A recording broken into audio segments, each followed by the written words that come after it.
Antes de comenzar, permíteme recordarte algo crucial que cambiará cómo ves todo lo que está pasando en la iglesia ahora mismo. Presiona el botón de suscripción porque lo que vas a escuchar hoy no lo verás en ningún otro canal católico.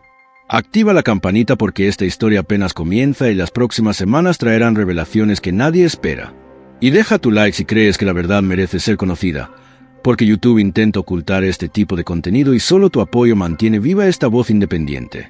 ¿Qué pasaría si te dijera que en una basílica de Brasil, lejos de los reflectores vaticanos, acaba de ocurrir algo que rompe años de silencio institucional? ¿Qué pasaría si te dijera que 69 jóvenes acaban de cruzar una puerta que muchos creían sellada para siempre? ¿Y qué pasaría si te dijera que detrás de esta ceremonia aparentemente ordinaria se esconde una batalla de poder que define el futuro de miles de vocaciones católicas? Hoy vas a descubrir la verdad detrás de la ceremonia más significativa de los heraldos del Evangelio en años, una verdad que cambia todo lo que creíamos saber sobre este caso. Vas a entender qué significa realmente cuando un cardenal dice futuro próximo en el contexto de una institución que ha vivido bajo intervención.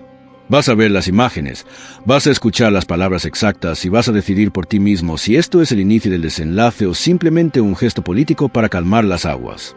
Porque aquí no vendemos humo ni proclamamos victorias prematuras, pero tampoco vamos a fingir que esto es nada cuando claramente algo acaba de cambiar.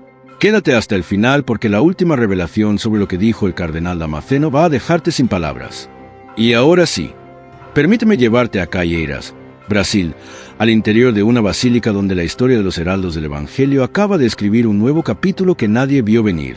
Era una mañana de diciembre cuando los fieles comenzaron a llenar la basílica de Nuestra Señora del Carmen.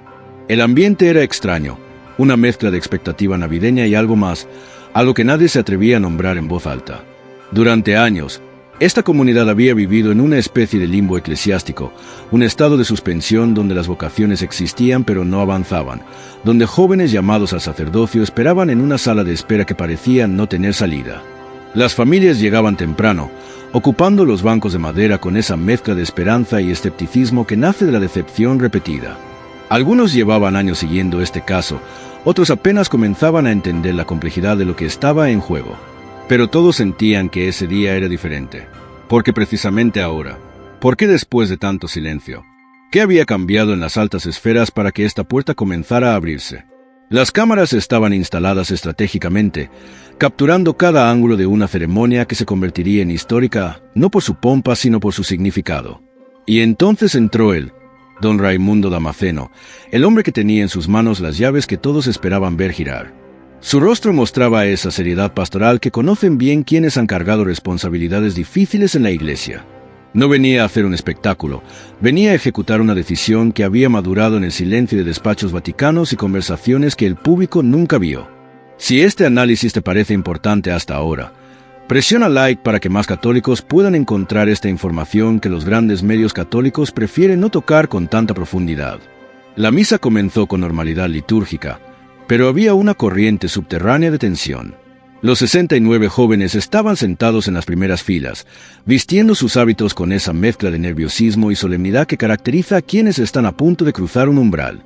¿Cuántos años llevaban esperando este momento? ¿Cuántas veces habían rezado pidiendo claridad sobre sus vocaciones? ¿Cuántas noches de duda habrían atravesado preguntándose si alguna vez llegaría este día?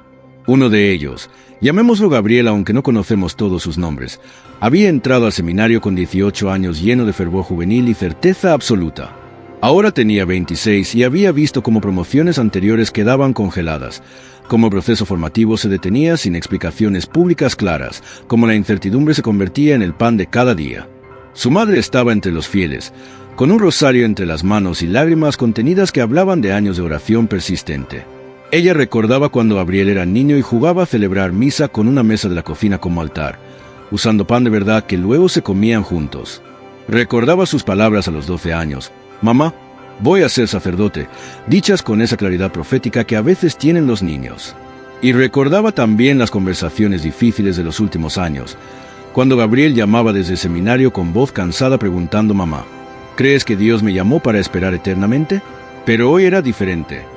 Hoy había un cardenal frente al altar y una liturgia que prometía movimiento después de tanto estancamiento. ¿Sería real? ¿O sería otro gesto simbólico sin consecuencias prácticas? La respuesta comenzaría a revelarse en los próximos minutos, Pero primero necesito que entiendas el contexto que hace de este momento algo verdaderamente extraordinario. Los heraldos del Evangelio no son una comunidad cualquiera en el panorama católico contemporáneo. Fundados en Brasil con un carisma específico centrado en la evangelización a través de la belleza, la liturgia solemne y la devoción mariana profunda, crecieron rápidamente hasta convertirse en una presencia significativa en varios continentes. Miles de jóvenes se sintieron atraídos por su propuesta radical, por su estética que recuperaba elementos tradicionales de la fe católica en tiempos de secularización creciente. Pero como ocurre con muchas realidades eclesiales de crecimiento rápido, también surgieron cuestionamientos. Hubo denuncias sobre métodos formativos, sobre estructuras de autoridad, sobre aspectos de gobierno interno que generaron preocupación en Roma. Y Roma, como madre prudente pero firme, intervino. La intervención no fue un castigo, sino un proceso de discernimiento y reforma, pero para los jóvenes en formación significó algo muy concreto: incertidumbre sobre su futuro. ¿Podrían ser ordenados? ¿Cuándo? ¿Bajo qué condiciones? Estas preguntas quedaron flotando durante años como nubes oscuras sobre vocaciones genuinas que solo querían servir a la Iglesia. Y aquí está lo que casi nadie te cuenta con claridad. Durante ese tiempo de intervención, el proceso formativo no se detuvo completamente, pero sí se congeló en aspectos cruciales. Los seminarios seguían funcionando, las clases continuaban, la vida comunitaria proseguía, pero las ordenaciones estaban en pausa indefinida. Era como conducir un auto con el freno de mano puesto. Hay movimiento pero no avance real. Imagina ser uno de esos jóvenes, levantarte cada día para estudiar teología, filosofía, liturgia, preparándote para un ministerio que no sabes si alguna vez podrás ejercer. Imagina a tus compañeros de otras comunidades siendo ordenados mientras tú permaneces en un limbo administrativo que nadie te explica completamente. ¿No te genera eso una pregunta urgente? ¿Cómo se sostiene la esperanza cuando el horizonte se vuelve indefinido? Suscríbete al canal ahora porque en los próximos minutos voy a revelarte exactamente qué dijo el cardenal Damasceno que cambia radicalmente ese horizonte. Entonces llegamos al momento clave de la homilía, ese instante donde las palabras dejan de ser mera retórica pastoral para convertirse en declaraciones con peso institucional. Don Raimundo Damasceno tomó el micrófono y su voz llenó la basílica con una frase que cortaba años de silencio. Carísimos hermanos y hermanas, en este momento en que estamos reunidos en esta celebración eucarística con nuestra mirada alegremente dirigida a la celebración de la Navidad del Señor, deseo manifestarles que resolvimos conferir en esta celebración eucarística los ministerios instituidos de lector y acólito a los 69 jóvenes miembros de la Sociedad Apostólica Virgen de los Carmelo, habiendo cumplido lo que se exige para recibir estos ministerios. ¿Captaste la palabra crucial? Resolvimos. No dijo esperamos. No dijo consideramos, no dijo estudiaremos la posibilidad. Dijo resolvimos. Tiempo pasado, decisión tomada, ejecución presente. Ese cambio de tiempo verbal es todo en el lenguaje institucional de la Iglesia. Significa que hubo deliberación, que hubo consulta, que hubo criterios evaluados y que alguien con autoridad firmó una resolución. Pero aquí viene lo que realmente te va a sorprender, porque esa frase sobre los ministerios instituidos era solo el principio. El cardenal continuó y sus siguientes palabras son las que han encendido todas las especulaciones. Anuncio también que tengo esperanza de que en un futuro próximo podremos conferir las órdenes sagradas a quienes estén debidamente preparados, siempre respetando lo que es exigido de los candidatos para recibirlas. Alto, detente, rebobina mentalmente esa frase porque cada palabra está cuidadosamente elegida. Esperanza, no certeza absoluta pero tampoco vaguedad, una esperanza institucional que un cardenal no expresaría públicamente sin fundamento. Futuro próximo, no un futuro indefinido ni lejano sino próximo, una temporalidad que sugiere meses no años. Órdenes sagradas, el término técnico para diaconado y presbiterado, el corazón mismo de lo que estaba bloqueado. Debidamente preparados, subrayando que hay requisitos, que hay estándares, que la puerta se abre pero no sin criterio. Y respetando lo que es exigido, recordando que la Iglesia tiene derecho canónico, tiene procedimientos, que esto no es arbitrario. ¿Te das cuenta de lo que acaba de pasar? Un cardenal con autoridad delegada por Roma acaba de expresar públicamente una esperanza fundamentada sobre futuras ordenaciones en una comunidad que muchos pensaban permanecería en limbo indefinido. Esto no es un rumor de pasillo, esto es una declaración litúrgica grabada y transmitida. ¿Pero por qué ahora? ¿Qué cambió detrás de puertas cerradas que permitió esta apertura? Dame like si quieres que investigue más a fondo los detalles de las negociaciones romanas que precedieron este momento. Para entender la magnitud de lo que acababa de ocurrir, necesitamos retroceder brevemente y ver cómo se sentía este bloqueo desde dentro de la comunidad. María Lucía, una madre de familia que prefiere mantener su apellido en reserva, tiene 2 hijos en el proceso formativo de los heraldos. El mayor, de 28 años, lleva una década en el seminario. El menor, de 25, 7 años. Cuando hablé con ella, me describió esos años con una palabra que se repitió varias veces: desgaste. No es que perdieran la fe, me explicó con voz pausada, pero la incertidumbre es un veneno lento. Cada Navidad pensábamos quizás el año que viene. Cada Pascua renovábamos la esperanza. Y luego llegaba otro ciclo sin novedades. Hubo momentos en que mi hijo mayor me llamó considerando dejar la formación, no por falta de vocación, sino por agotamiento emocional. Le dije lo que cualquier madre diría: si Dios te llamó, Él abrirá el camino. Pero internamente yo también dudaba. ¿Cuánto puede esperar un joven sin sentir que su vida está en pausa mientras el mundo sigue girando? Esta es la realidad humana detrás de las categorías canónicas. Son personas reales con familias reales que han sostenido vocaciones en medio de la nebulosa institucional. Y no solo las familias sufrían la tensión. Los formadores, los sacerdotes que acompañaban a estos seminaristas, vivían su propio calvario. ¿Cómo formas a alguien para el sacerdocio cuando no sabes si alguna vez será ordenado? ¿Cómo mantienes la disciplina y el fervor cuando el horizonte se ha borrado? Uno de estos formadores, que pidió anonimato por razones obvias, me confesó: hubo noches en que lloré de frustración, no por mí, sino por ellos. Ver jóvenes llenos de generosidad atrapados en un limbo burocrático que no entienden completamente es doloroso. Les dices confía en los tiempos de Dios, pero también sabes que hay tiempos humanos e institucionales que son responsabilidad de hombres, no de Dios. Rezábamos por una señal clara, por un gesto que les devolviera la esperanza concreta. Y este diciembre finalmente llegó. ¿Ves ahora por qué este acto litúrgico es mucho más que una formalidad? Es oxígeno para pulmones que llevaban años respirando aire enrarecido. Es luz en un túnel donde muchos habían comenzado a dudar si había salida. Pero ojo, y esto es crucial, una puerta entreabierta no es lo mismo que una puerta completamente abierta. Y aquí es donde necesitamos aplicar prudencia y análisis sin caer ni en el triunfalismo ni en el cinismo. Los ministerios de lector y acólito, ¿qué son exactamente y por qué importan tanto en este contexto? Aquí hay que hacer una distinción técnica que la mayoría de católicos comunes no conocen. En la Iglesia Católica, antes de que un hombre sea ordenado diácono y luego presbítero, debe recibir ciertos ministerios que lo preparan y lo orientan hacia el servicio del altar. Históricamente estas funciones existían, pero como pasos menores. Después del Concilio Vaticano II, Pablo VI las reformó y las llamó ministerios instituidos. El lectorado instituye oficialmente a alguien en el servicio de proclamar la palabra de Dios en la liturgia.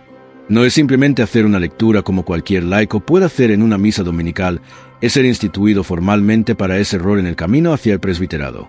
El acolitado instituye oficialmente a alguien en el servicio del altar, preparándolo para las funciones diaconales y sacerdotales que vendrán.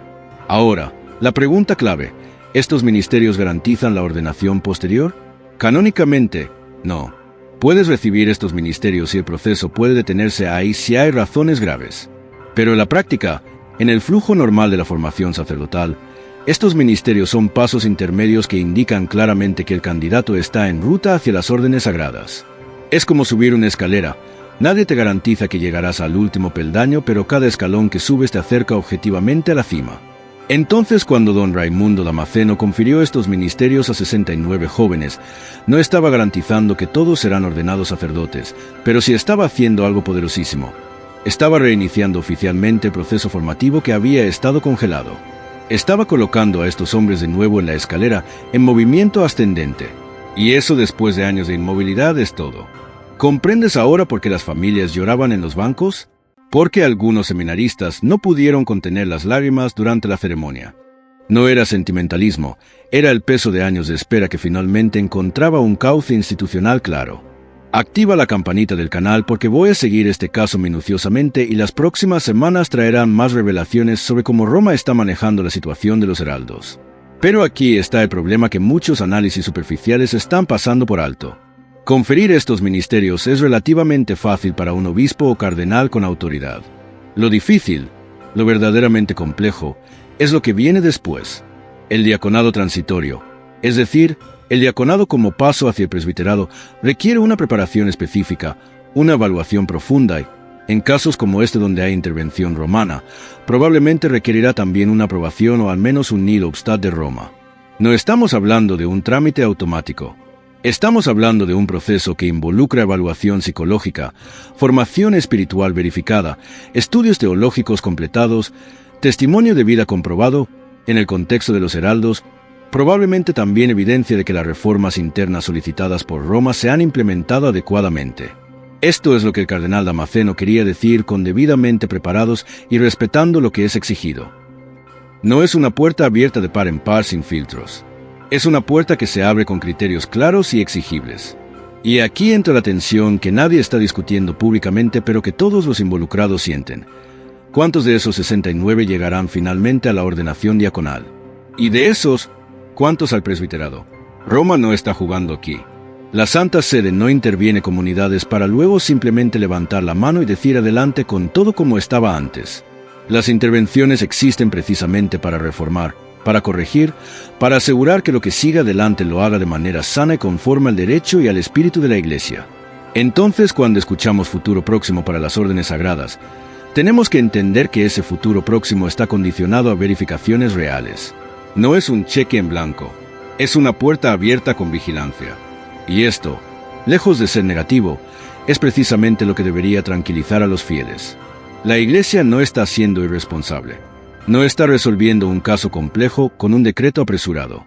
Está actuando con la prudencia institucional que se espera de ella, abriendo puertas cuando hay indicios de que se cumplen las condiciones, pero manteniendo la vigilancia sobre el proceso completo. Déjame tu opinión en los comentarios. ¿Crees que este enfoque gradual es sabio o piensas que está siendo excesivamente cauteloso después de tantos años? Ahora tenemos que hablar del elefante en la habitación, las críticas y controversias que rodearon a los heraldos del Evangelio durante años. Porque no podemos analizar honestamente este momento sin reconocer por qué hubo intervención en primer lugar. No estoy aquí para juez y jurado sobre acusaciones específicas, muchas de las cuales están bajo investigación o ya fueron investigadas por autoridades competentes. Pero sí tenemos que reconocer que hubo señales de preocupación suficientes como para que Roma actuara. Denuncias sobre métodos de formación que algunos exmiembros describieron como excesivamente controladores.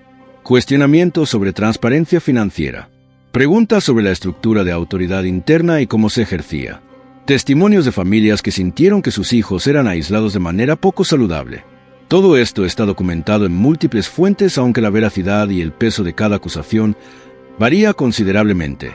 La intervención romana, entonces, no fue un capricho ni una persecución. Fue una respuesta institucional a señales de alerta que ameritaban discernimiento cuidadoso. Y aquí está lo importante. Una intervención bien hecha no busca destruir sino sanar. No busca castigar sino corregir, no busca eliminar sino purificar. El objetivo nunca fue desmantelar a los heraldos del Evangelio. El objetivo era asegurar que esta comunidad, con su carisma legítimo y su atractivo real para muchos jóvenes, operara de manera sana, transparente y conforme a la eclesiología católica. Entonces, cuando vemos ahora que se están confiriendo ministerios instituidos, lo que realmente estamos viendo es el fruto de años de trabajo de reforma interna. Es la señal de que suficientes cambios se han implementado como para que Roma considere prudente permitir que el proceso formativo avance.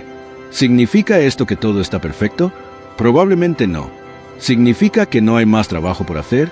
Definitivamente no. Pero sí significa que hay progreso verificable suficiente como para dar este paso. Y eso, en el contexto de intervenciones eclesiales que a veces se extienden por décadas, es significativo. Las intervenciones en comunidades religiosas son procesos larguísimos precisamente porque cambiar culturas institucionales es infinitamente más complejo que cambiar estatutos en papel. Puedes reescribir constituciones en meses, pero cambiar mentalidades, prácticas arraigadas, dinámicas de poder, eso lleva años. Y requiere paciencia tanto de los interventores como de los intervenidos. Suscríbete si valoras este tipo de análisis matizado que no cae ni en la demonización ni en la geografía, sino que busca entender la complejidad real. Gabriel, ese seminarista que mencionamos al inicio, tiene ahora 26 años y acaba de recibir el ministerio de acólito. Imagina su noche anterior a la ceremonia. Tumbado en su cama del seminario, mirando el techo en la oscuridad, sintiendo el peso de 10 años de formación que por fin encontraban un cauce claro hacia adelante. ¿En qué pensaba? Probablemente en su primera confesión a los 7 años, en aquella certeza infantil de que Dios lo llamaba. Probablemente en los años duros de filosofía, donde las dudas intelectuales casi lo derrumbaron. Probablemente en la pandemia, cuando el seminario se cerró y todos volvieron a casa sin saber si regresarían. Probablemente en las conversaciones con su director espiritual durante los años de incertidumbre, esas sesiones donde el padre repetía: confía en los tiempos de Dios aunque no los entiendas. Probablemente en sus compañeros que abandonaron la formación, no por falta de vocación, sino por agotamiento ante la indefinición. Y probablemente en su familia, en su madre especialmente, que había sostenido su vocación con oración incansable incluso cuando todos los indicadores externos decían que esto no avanzaría. La mañana de la ceremonia, Gabriel se despertó con una mezcla de nervios y paz. Se duchó despacio, se vistió con cuidado, rezó la liturgia de las horas con particular atención a las lecturas del día. Desayunó poco porque el estómago estaba cerrado de anticipación. Y cuando finalmente entró a la basílica y vio a su madre en uno de los bancos, las defensas emocionales que había construido durante años comenzaron a resquebrajarse. Ella le sonrió con esa sonrisa de madre que dice: lo sabía, siempre lo supe, Dios no abandona. Y en ese momento Gabriel supo que los años de espera, aunque dolorosos, habían sido formativos de una manera que la ordenación inmediata nunca habría logrado. Había aprendido a esperar no con pasividad sino con confianza activa. Había aprendido que la vocación se prueba no solo en los momentos de claridad, sino especialmente en los de oscuridad. Había aprendido que la Iglesia es humana y divina a la vez, con tiempos institucionales que no siempre coinciden con nuestras expectativas, pero que al final, si hay fidelidad, encuentran su curso. Cuando don Raimundo Damasceno impuso las manos sobre su cabeza confiriendo el ministerio, Gabriel sintió algo que no esperaba. No fue euforia, fue profunda gratitud mezclada con responsabilidad. Porque ahora el camino estaba claro, pero también era más exigente que nunca. Los próximos pasos vendrían con evaluaciones más rigurosas, con preparación más intensa, con escrutinio más cercano. La puerta se había abierto, pero el umbral seguía siendo alto. Y aquí necesitamos hablar de algo que la mayoría de los análisis están omitiendo completamente: el contexto político dentro de la Iglesia, que hace de este momento algo particularmente delicado. Porque no vivimos en un vacío eclesial. Vivimos en una iglesia donde existen tensiones evidentes entre diferentes sensibilidades sobre cómo debe ser la liturgia, la formación sacerdotal, el ejercicio de la autoridad, la relación con la modernidad. Los heraldos del Evangelio, por su carisma particular, por su estética litúrgica, por sus énfasis devocionales, son percibidos por algunos sectores como representantes de una corriente específica dentro de ese espectro más amplio. Esto significa que cualquier decisión relacionada con ellos es observada no solo por sus méritos intrínsecos, sino también por lo que simboliza en términos de equilibrios eclesiales. Hay quienes verán este avance en su proceso formativo y celebrarán pensando que Roma está reconociendo la validez de formas tradicionales de vida religiosa y formación sacerdotal. Hay otros que mirarán con escepticismo pensando que no se han hecho suficientes reformas o que la intervención está siendo levantada prematuramente. Y están los que simplemente desconfían de cualquier movimiento eclesial que tenga crecimiento rápido y perfil público alto, recordando casos históricos donde comunidades dinámicas terminaron revelando problemas graves. En medio de todas estas lecturas, ¿cuál es la verdad? Probablemente algo más complejo que cualquiera de esas posiciones puras. Probablemente la verdad es que los heraldos, como cualquier comunidad humana, tienen luces y sombras. Que su carisma es real, pero su ejercicio histórico requirió correcciones. Que la intervención era necesaria, pero no significaba que todo estaba mal. Que las reformas han progresado suficientemente como para permitir este paso, pero no están completadas. Y que el futuro dependerá de la fidelidad continua tanto a las exigencias de Roma como al carisma fundacional purificado.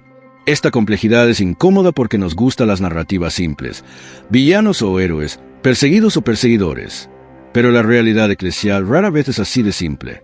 La mayoría de los casos involucran gente bien intencionada que comete errores, sistemas que con buenas intenciones generan dinámicas problemáticas, carismas genuinos que en la implementación se distorsionan. Y la labor de la autoridad eclesial es navegar esa complejidad con justicia y caridad. ¿Lo hace siempre perfectamente? No, porque la autoridad también la ejercen seres humanos falibles. ¿Pero lo intenta? En casos como este, la evidencia sugiere que sí. Dame tu opinión sincera en los comentarios. ¿Crees que Roma está manejando bien este caso? ¿Piensas que ha sido demasiado lenta o demasiado rápida en su actuar? Entonces llegamos al símbolo que todos están discutiendo, la puerta y la llave. Durante la homilía, don Raimundo Damasceno hizo referencia explícita a la antífona del día: «Oh llave de David, que abres las puertas del reino eterno, Ven y libera del calabozo al prisionero sentado en tinieblas. Esta referencia litúrgica no fue casualidad. Fue una elección homilética deliberada que conectaba la solemnidad navideña con el momento institucional que se estaba viviendo. Y al final de la misa, en los agradecimientos, un representante de los heraldos desarrolló ese símbolo aún más, hablando de la llave que Cristo entregó a Pedro, que de Pedro pasó a los papas hasta llegar a León XIV, y que de León XIV fue confiada a las manos de don Raimundo, manos protegidas por Nuestra Señora. Una llave, dijeron, de decisión, de resolución, de toma de actitud. ¿Qué significa realmente este lenguaje simbólico? En términos teológicos, la llave representa autoridad apostólica, el poder de atar y desatar que Cristo confirió a Pedro y que continúa en el ministerio papal y episcopal. Pero en términos prácticos, institucionales, la llave significa algo más concreto. Significa que alguien con competencia canónica ha ejercido su autoridad para destrabar un proceso. Durante años, esa llave permanecía sin girar en la cerradura. La intervención romana era como un candado puesto con razones válidas, pero que mantenía cerrada la puerta del avance formativo. Ahora, ese candado no ha sido removido completamente. Sería ingenuo pensarlo, pero si se ha aflojado lo suficiente como para permitir que la puerta se entreabre. Y una puerta entreabierta cambia completamente el clima de un espacio. Piénsalo en términos físicos. Una habitación cerrada herméticamente se vuelve sofocante, el aire se vicia, la luz no entra, la esperanza se ahoga. Una ventana abierta, una puerta entreabierta, cambia inmediatamente esa dinámica. Entra aire fresco, entra luz, entra la posibilidad de movimiento. Eso es exactamente lo que este acto litúrgico representa para los heraldos del Evangelio. No es que todos los problemas estén resueltos, no es que ya no hay vigilancia o condiciones, pero sí es que el aire ha cambiado. La posibilidad real de avance vocacional ha regresado. Y para jóvenes que llevan años en formación, para familias que han sostenido esas vocaciones con oración y sacrificio, ese cambio de aire es todo. Es la diferencia entre la desesperanza y la esperanza, entre la parálisis y el movimiento, entre la noche oscura y el amanecer incierto pero real. Presiona like si este análisis te está ayudando a entender dimensiones del caso que no habías considerado antes. Pero ahora necesito que entiendas algo crucial que puede sonar duro pero es necesario. Este paso no cierra el caso de los heraldos del Evangelio. De hecho, en muchos sentidos lo hace más delicado porque ahora hay expectativas renovadas que pueden frustrarse nuevamente si el proceso no continúa avanzando. La esperanza reavivada es un arma de doble filo. Cuando la gente ha perdido la esperanza, al menos está anestesiada al dolor de la decepción. Pero cuando la esperanza regresa y luego es nuevamente frustrada, el dolor es exponencialmente mayor. Por eso el cardenal Damasceno fue tan cuidadoso con su lenguaje. No prometió fechas, no garantizó ordenaciones, habló de esperanza y de futuro próximo con condicionales claros. Él sabe, porque lleva décadas en responsabilidades eclesiales, que entre esta conferencia de ministerios instituidos y la eventual ordenación diaconal de estos 69, hay un camino lleno de evaluaciones, verificaciones y posibles obstáculos. Algunos de esos jóvenes quizás no llegarán al diaconado, no necesariamente por mala voluntad, sino porque en el discernimiento riguroso que viene se revelará que no están llamados o no están preparados. Y eso es normal, es parte de cualquier proceso formativo serio. Lo que no puede volver a pasar es que el proceso se congele institucionalmente sin razón clara. Lo que no puede repetirse es años de limbo donde jóvenes con vocaciones genuinas queden atrapados en procedimientos burocráticos que nadie explica. Por eso este momento es tan importante pero también tan frágil. Es importante porque señala que Roma confía suficientemente en las reformas implementadas como para permitir que el proceso continúe. Es frágil porque si en los próximos meses no hay señales concretas de avance hacia el diaconado, la esperanza renovada se convertirá en cinismo profundizado. Y aquí hay una responsabilidad compartida. Los heraldos tienen la responsabilidad de continuar implementando las reformas, de ser transparentes, de cooperar plenamente con cualquier supervisión que Roma establezca. Roma tiene la responsabilidad de no prolongar indefinidamente los procesos más allá de lo estrictamente necesario, de dar respuestas en tiempos razonables, de comunicar claramente qué se espera. Y los fieles, nosotros, tenemos la responsabilidad de acompañar con oración, de evitar tanto el triunfalismo como el derrotismo, de sostener las vocaciones genuinas independientemente de las instituciones que las albergan. María Lucía, la madre de los dos seminaristas, me contó algo que me parece profundamente revelador de lo que está en juego aquí. Me dijo, después de la ceremonia, mi hijo mayor me abrazó y lloró. No había llorado así desde que era niño. Y me dijo, mamá, Ahora sí puedo permitirme creer de nuevo. Durante años había aprendido a no esperar para no decepcionarse. Había construido defensas emocionales para sobrevivir la incertidumbre. Y esas defensas lo protegían del dolor, pero también lo estaban endureciendo de maneras que no eran sanas. Ahora esas defensas se derrumbaron y volvió a ser vulnerable la esperanza. Y yo como madre no sé si alegrarme o tener miedo. Porque si esto avanza, será la respuesta a años de oración. Pero si se detiene nuevamente, no sé si él sobrevivirá espiritualmente otra decepción de esa magnitud. Esta es la realidad humana detrás de los comunicados vaticanos y las categorías canónicas. Son vidas reales, son corazones reales, son familias reales que han puesto todo en manos de una institución que, aunque divina en su origen, es humana en su administración. Y esa tensión entre lo divino y lo humano de la Iglesia es precisamente lo que hace casos como este tan dolorosos y tan importantes. Porque nos obligan a confiar en que Dios conduce la historia incluso a través de instituciones imperfectas manejadas por personas imperfectas. Nos obligan a mantener la esperanza sin ingenuidad, la crítica sin amargura, la vigilancia sin cinismo. Y eso es extraordinariamente difícil. Es mucho más fácil caer en la desilusión total o en la defensa ciega.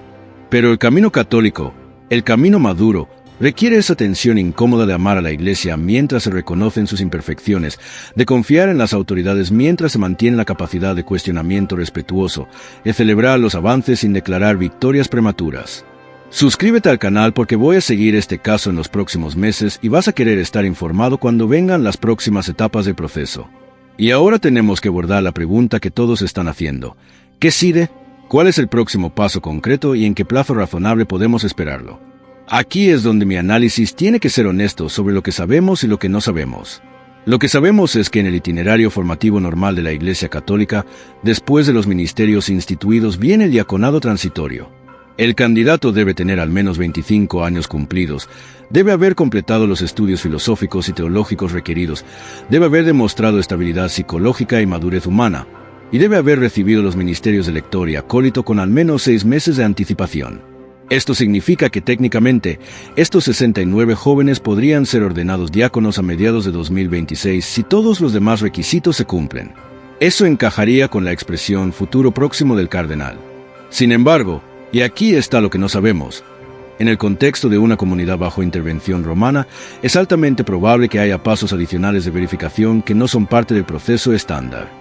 Roma querrá asegurarse de que estos candidatos han sido formados en el espíritu de las reformas, no en la cultura anterior que generó preocupaciones. Roma querrá verificar que entienden correctamente la eclesiología católica, las relaciones de autoridad, la obediencia que no es servilismo, la libertad que no es indisciplina. Roma querrá tener garantías de que estos futuros sacerdotes ejercerán su ministerio de manera sana y transparente. Todo esto toma tiempo. Todo esto requiere evaluaciones que van más allá de exámenes académicos. Entonces el futuro próximo podría significar 1 año, podría significar 2, dependiendo de qué tan satisfecha esté Roma con el progreso de las reformas internas. Y aquí es donde la paciencia de todos será probada nuevamente. Porque 1 año puede parecer razonable en términos institucionales, pero puede sentirse como eternidad para un joven de 28 años que lleva 1 década en formación. La tensión entre tiempo institucional y tiempo humano es real y no tiene solución fácil. Lo único que puede ayudar es la comunicación clara, la transparencia sobre qué se está evaluando por qué, y el compromiso de no prolongar procesos más allá de lo estrictamente necesario para asegurar el bien de la Iglesia y de los candidatos mismos. Y entonces llegamos a lo que considero el núcleo más profundo de todo esto, más allá de los aspectos canónicos y procedimentales.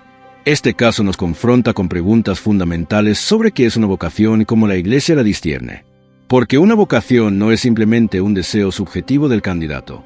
Una vocación en sentido católico es una llamada de Dios que se verifica objetivamente a través de la Iglesia.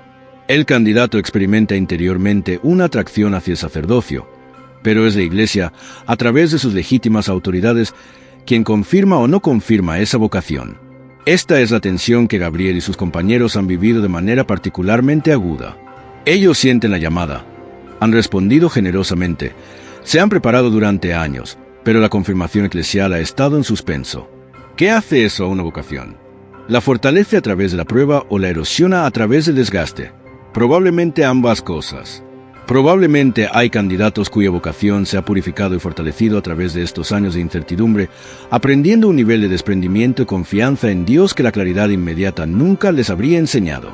Y probablemente hay otros cuya vocación, aunque genuina, se ha dañado por el estrés prolongado, por la sensación de rechazo institucional, por la fatiga emocional acumulada.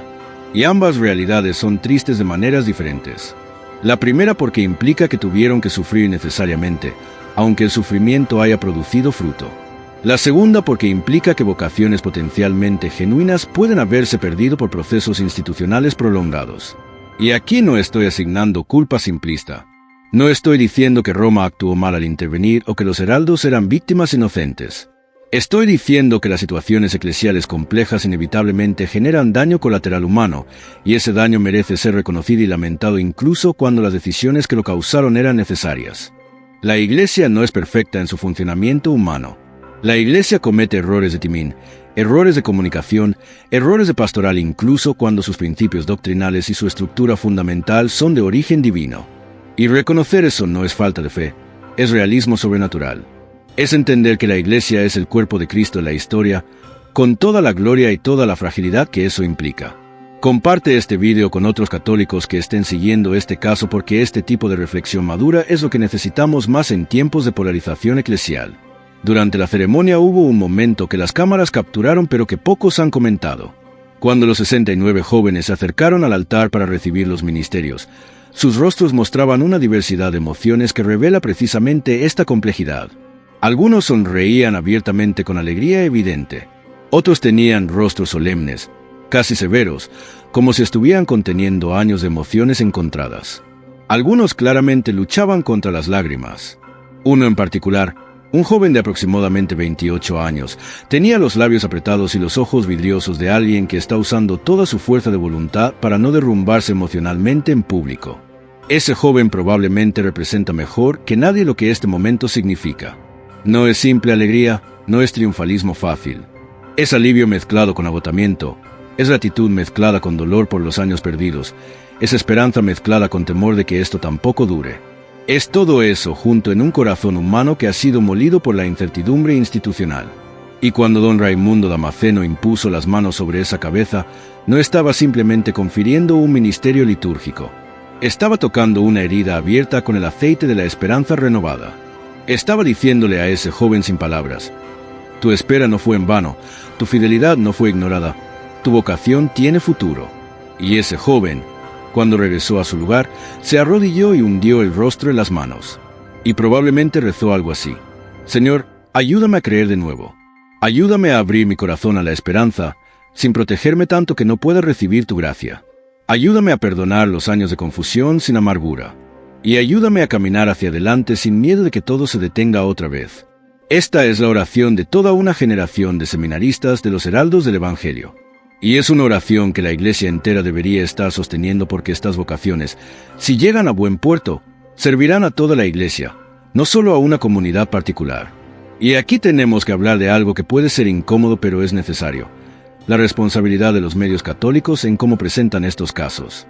Porque he visto dos extremos igualmente problemáticos en cómo diferentes medios están cubriendo este acontecimiento. Por un lado, están los medios que presentan esto como victoria total y definitiva, como si la intervención hubiera terminado y todo volviera a la normalidad completa. Usan titulares triunfalistas, celebran sin matices, dan la impresión de que el caso está cerrado. Esto es periodismo irresponsable porque genera expectativas falsas, alimenta narrativas de conflicto dentro de la Iglesia como si hubiera ganadores y perdedores, y prepara a los fieles para una desilusión si el proceso no avanza tan rápido o tan completamente como esos titulares sugieren. Por otro lado, están los medios que presentan esto con cinismo, sugiriendo que es un gesto vacío, pura política eclesial, un truco para apaciguar sin cambiar nada sustancial. Estos medios enfatizan todas las razones para desconfiar, subrayan todo lo problemático del pasado, minimizan cualquier señal de progreso.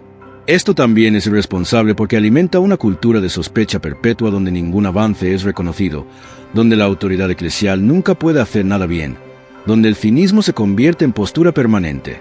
La verdad, como casi siempre, está en un lugar más complejo y menos vendible mediáticamente. La verdad es que este es un paso significativo pero no definitivo, que indica progreso real pero no resolución completa, que merece ser celebrado con alegría sobria pero no con triunfalismo ingenuo. Y los medios católicos, Si queremos servir realmente a los fieles en lugar de simplemente conseguir clics, tenemos la obligación de presentar esa complejidad honestamente. Tenemos que resistir la tentación de simplificar todo en narrativas de buenos contra malos, de víctimas contra perseguidores, de tradicionalistas contra progresistas. La realidad eclesial es mucho más rica y más compleja que esas categorías reductivas. Y si no podemos comunicar esa complejidad, estamos fallando en nuestro servicio a la verdad. Déjame tu opinión. ¿Sientes que los medios católicos en general están manejando bien estos casos complejos o crees que hay demasiada polarización en la cobertura? Ahora quiero que imagines una escena que probablemente ocurrió en Roma en las semanas previas a esta ceremonia. Imagina una oficina en la Congregación para los Institutos de Vida Consagrada y las Sociedades de Vida Apostólica. Imagina a funcionarios vaticanos revisando expedientes, leyendo informes sobre los heraldos, evaluando si ha llegado el momento de dar este paso. No son villanos fríos movidos por agenda política. Son personas, probablemente algunas muy competentes y otras menos, tratando de discernir lo mejor para la Iglesia en una situación complicada. Uno de ellos quizás argumenta que ya es tiempo, que la intervención ha logrado sus objetivos principales, que mantener el bloqueo formativo más tiempo sería injusto con los seminaristas. Otro quizás expresa cautela, recordando que cambios culturales profundos toman tiempo, que hay que asegurarse de que las reformas no son solo formales sino reales. Un tercero quizás busca el punto medio, una manera de mostrar confianza gradual sin abandonar la supervisión. Eventualmente se toma una decisión, se redacta un documento, se comunica a don Raimundo Damasceno que tiene autorización para conferir los ministerios instituidos. Y ese documento, con su lenguaje burocrático y sus cláusulas canónicas, se convierte en la llave que abre la puerta que vimos abrirse en Brasil. Esta es la maquinaria humana de la Iglesia. No es glamorosa, no es inspiradora, es lenta y torpe y a veces frustrante. Pero es el modo en que una institución bimilenaria, global, con 1.000 millones de miembros, intenta gobernar con justicia y prudencia. Y aunque podemos criticar legítimamente cuando esa maquinaria es excesivamente lenta o injustamente rígida, también tenemos que reconocer que gobernar la Iglesia es incomparablemente más complejo que criticarla desde fuera. Suscríbete y activa la campanita porque voy a investigar más a fondo los procesos vaticanos detrás de decisiones como esta en vídeos futuros. Y entonces llegamos a María, la madre de Gabriel, sentada en ese banco de la basílica viendo a su hijo recibir el ministerio de acólito. ¿Qué pasaba por su mente en ese momento? Probablemente una película de 28 años. Gabriel a los 3 años jugando a ser sacerdote con un mantel como Kazuya. Gabriel a los 8 años sirviendo como monaguillo con una seriedad que hacía sonreír a los adultos. Gabriel a los 13 años anunciando en la cena familiar su intención de entrar al seminario. Gabriel a los 18 años realmente entrando, dejando atrás una beca universitaria y planes que sus padres habían imaginado. Gabriel durante la pandemia, regresando a casa por meses, manteniendo su rutina de oración a pesar del caos global.